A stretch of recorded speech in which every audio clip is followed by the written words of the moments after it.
ang isang tao pong may obesity ay maraming pwedeng maging abnormalidad. At ito po yung iba't ibang pamamaraan kung paano ang sobrang katabaan ay maaring magdulot ng sakit. Number 1, pwede pong mechanical, iipitin ng sobrang taba ninyo kung ano man yung organ na kanya pong babalutin. Meron din po tayong adipose tissue structure disruption. Maaari pong ilabas niya yung sobrang katabaan na yon at taba pupunta sa dugo. Maaari pong magbago ang mga hormones at dumami ang lipid o yung taba sa ating dugo.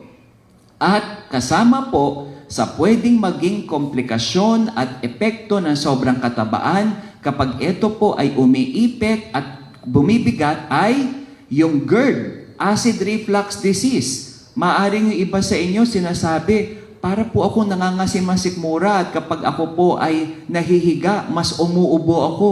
Yun kasi yung asido ay bumabalik pataas.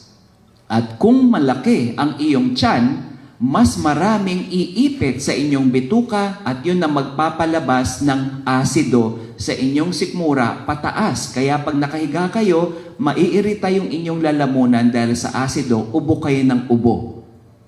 Pangalawa, OSA, obstructive sleep apnea. Ito po yung mga taong malakas maghilik sa gabi. At kapag ka po inobserbahan nyo sila matulog, mamaya po titigil silang huminga ng ilang segundo.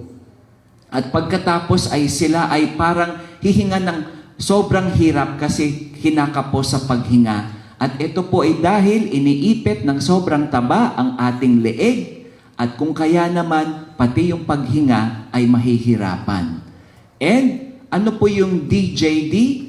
Degenerative Joint Diseases. Sino ba ang mas maraming pwedeng magkaroon ng arthritis kapag tumanda o kahit bata pa? Di po ba yung mga mas mabigat? Kaya naman, isa sa pangunahing gamot para mabawasan ng arthritis na sinasabi ng mga rheumatologists, magbawas ka ng timbang.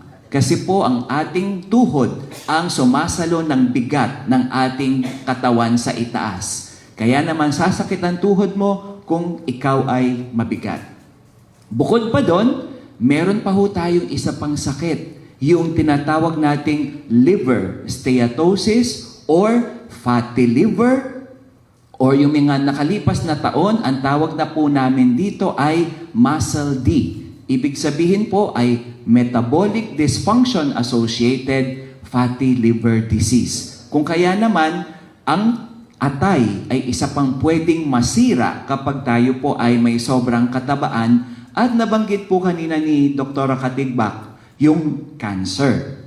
Mamaya, babalikan ko po yung cancer. Pero balikan ko lang po pansamantala yung sa atay.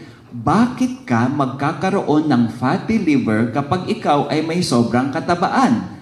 Dito po sa drawing na to, klarong pinapakita na if you have visceral adiposity, malaki ang inyong tiyan, lumalaki ang inyong fat cells at yun ang maglalabas ng fatty acid sa dugo. Pupunta po ito sa atay at ito po ang tinatawag nating fatty liver. Nakikita nyo rin po dito, yung pancreas, nagdudulot ng diabetes, sa puso, nagdudulot ng heart disease, at kidney, nagdudulot ng chronic kidney disease, na siya na pong pinag-usapan kanina ng ating mga naunang speakers. Kung kaya naman, napakahalagang malaman natin na ang isang taong may obesity ay hindi lamang po maraming taba. Marami siyang pwedeng ibang maging sakit.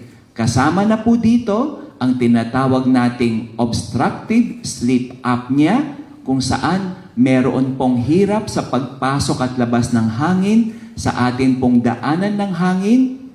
Sa sobrang bigat, maaari kang magkaroon ng musculoskeletal injury o yung degenerative joint disease, kung kaya mas mag-agang magkakaroon ng arthritis. At dahil nga po pwede itong sumiksik sa ating atay, pwede tayong magkaroon ng tinatawag nating fatty liver or muscle D. At kapag pinag-usapan ang cancer, Alam naman po natin sa pinakahuling datos ng Philippine Statistics Authority noong nakaraang taon, ang cancer ang pangalawang pinakapangunahing dahilan ng pagkamatay sa mga Pilipino.